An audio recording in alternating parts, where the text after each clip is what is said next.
I'm Nige. And I'm Anders, feeling quite chilled now. End of a long day, got the records out of the way, and now we're doing a cheeky extra. Haven't done one of those for a while, have we? It's been ages since we've done one.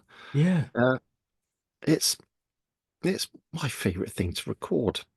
I think it doesn't get as many views as everything else, but we don't care. We do this for us. This is kind of like the progressive rock of the YouTube world, isn't it? It's kind It of like is. we'll go on forever. Yeah, We'll get bored, but you might come back at some. Oh, hang on, there's something there I quite like. yeah, yes. It's an odyssey. It's an odyssey. So if you've never watched one before, the format is we talk rubbish about usually about an album or something or music. Usually it's a bit of vinyl, but Anders hasn't done that today. I, There's a I, there's a yeah, micro dot on the background, and I can't make. I know it's a there's a mic, single. and you wouldn't be able to. Do you want to see it? Yeah, go on. Just a quick glimpse of it, and we'll talk about it later. Okay. What's that? That is a band called Jellyfish, Ah, and this is an album called Bellybutton. hmm. I might have heard of them. Might you? Okay. We'll discuss a bit later on. Yeah, yes. And anyway, while discussing said album Yep. and other stuff, uh, we have a beverage of our choosing. Yes. And today, I've gone for two. I have What? Bir- Oh, yeah. Oh, Bird and Blend. You can't really see it there. Bird and Blend Rooibos Earl Grey, and that's got rooibos, cornflowers, mallow flowers, natural bergamot flavoring. okay. And I've got a spoonful of that, and I've put just a cheeky little quarter spoonful Caravan. No? Bird and Blend, the Big Smoke. Oh, so kind of similar area. Yeah, so this has got uh Chinese pu'er tea, Ooh, ginger, lemongrass, lapsang souchong, black tea, and red peppercorns. So interesting. I have a cocktail of teas. You do. I've blended my own tea. I've done this before. Suggestion of Anders actually, with a teaspoonful of Earl Grey and just a quarter of a pinch of the lapsang souchong. Yeah, Makes a jolly nice it cuppa. really does. And we were talking a while back, because I had a lapsang souchong, and you were saying it's the perfect weather for it. It was raining and cold and stuff Yeah, like yeah, that. So now, because it's sunny outside and the lighter hours have turned up, yeah. it's a What do you want? straightforward Earl Grey. Oh, Nothing else. No you're messing about, playing. no layering of You're flavor. playing with a straight bat this evening. Absolutely. I'm opening the batting. Um, and yeah, that's it. So it's a blend. It's Earl Grey Superior from my local supplier. It's No tea. questions. It's yeah, right, okay. Um, and yeah, and a mighty fine Earl Grey it is. It's just beautiful. It really is. Anyway, shall we get into the teas? Should we Let's say do that. Go on. cheers? Chin chin. Oh, now this Rooibos Earl Grey on its own is probably one of the nicest Earl Grey teas I've ever had. We've tried this before, haven't we, on the channel? That was Dragonfly Earl Grey Oh, tea. okay. All right. Now this has got the Earl Grey's turned up to 11 on it. It's beautiful, Okay. but with the just the introduction of the big smoke into it is just it just takes it into another dimension.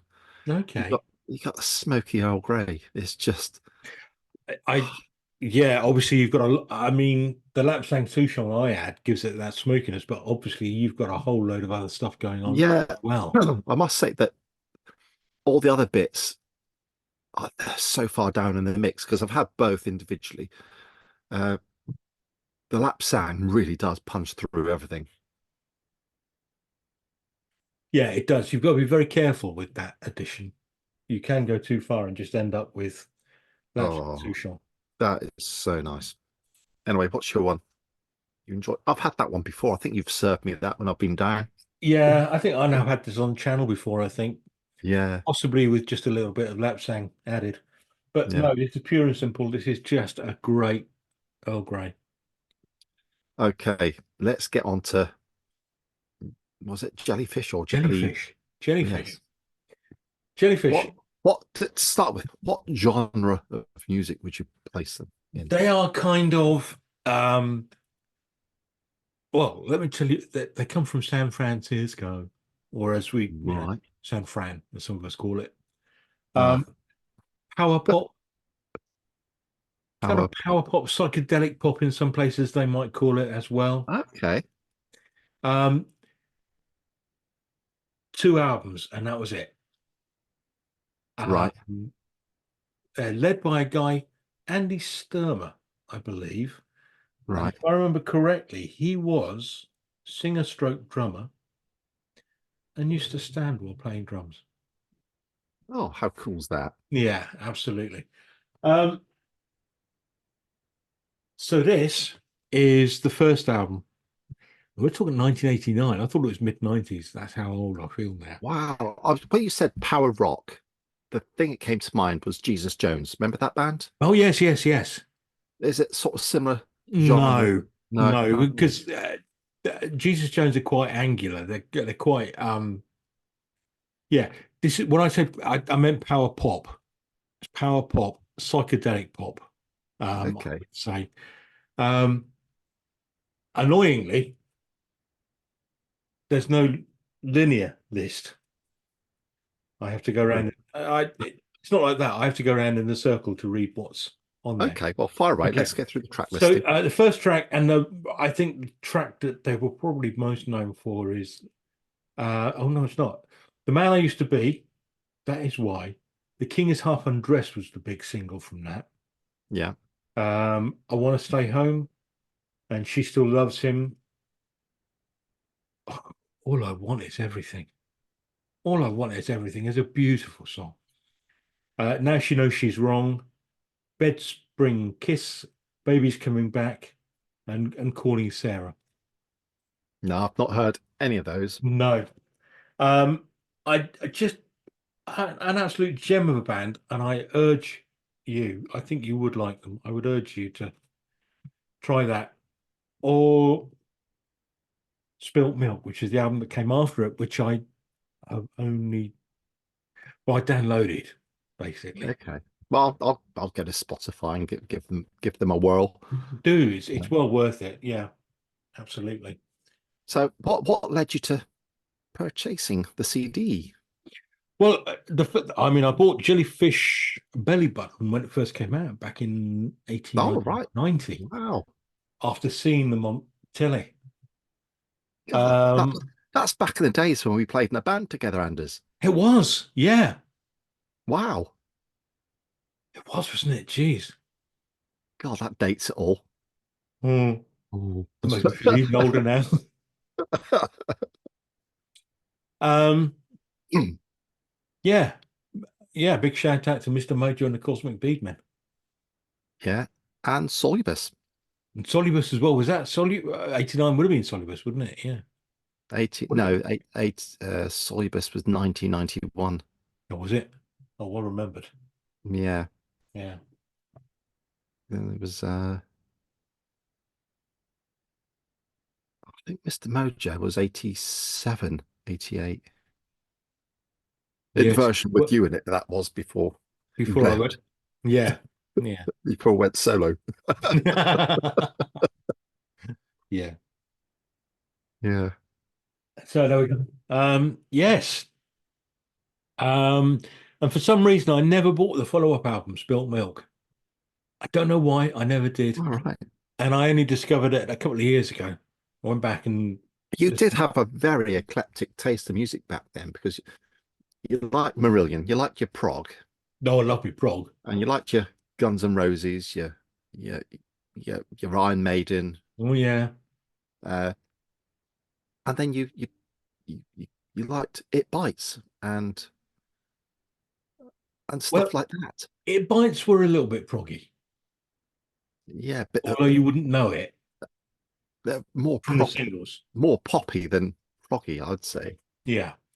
But if you listen to the albums, then you get there are several songs there that are over 11 minutes long Oh well, there you with go. Yeah. complicated time changes in and stuff like Right. For viewers who have never seen any of these programs before, Anders likes prog rock, which is just anything over 10 minutes, basically, isn't it? well, there was a band called IQ who were kind of like, sorry, you're going to set me off now. Yeah. There was a band called IQ. This was part of the second wave of prog, which included IQ, Solstice, Twelfth Night, Pendragon, Marillion were the big one, I suppose. Magni, Um, were they part of that? yeah, they were. Yeah. This was well, yeah. What I'm saying is that Tim IQ were part of that. They had a bass player called Tim Esau, and somebody put a prog fanzine together, and they created what was known as the Tim Esau progograph, which was you could work out how prog your song was. Brilliant. So Brilliant. yeah. So if it was over 7 minutes long, Yeah. definitely getting into prog. If it was over six, then you're nudging prog. Yeah, that could just be your sort of It could being be a that. long outro, couldn't it? Yeah, Could be yeah, a yeah. long coda, but seven is definitely getting into the proggy area. Yeah. Um, complicated time signatures. Right. That gets a big plus. Yeah, complicated time signature changes. Another one. Okay. Um, and of course, I think the big thing really was well, album covers come into it. So obviously, if you've got Roger Dean doing Yes covers, that Oh, takes right up high on the progograph. the amount of times I've been looking when I was younger in record shops looking through. Oh, that album cover looks great. That looks great, and you buy one. Oh, this is rubbish. It's just But you get lost in the album cover. you can, yeah. Yeah. And the final thing I think was lyrical content. Right. So, for instance, I will give you Tales from Topographic Oceans by Yes. I think this scores probably as high as you can on the progograph. Okay. Right. Okay. Double album. So four songs on a double album. Okay. Each obviously 20 odd minutes long. Yes. Yeah. Lots of complicated time signatures in there. Yes. Um, uh, artwork, obviously Roger Dean artworks. Yeah. Yeah. There we go. So yeah. Um, and the content of that were the four Shastric rules that John Anderson, the singer, had learnt from some sort of yogi out in India.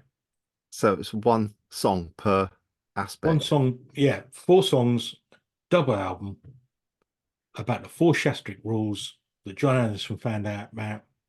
Lots of complicated time signature changes, lots of proggy artwork.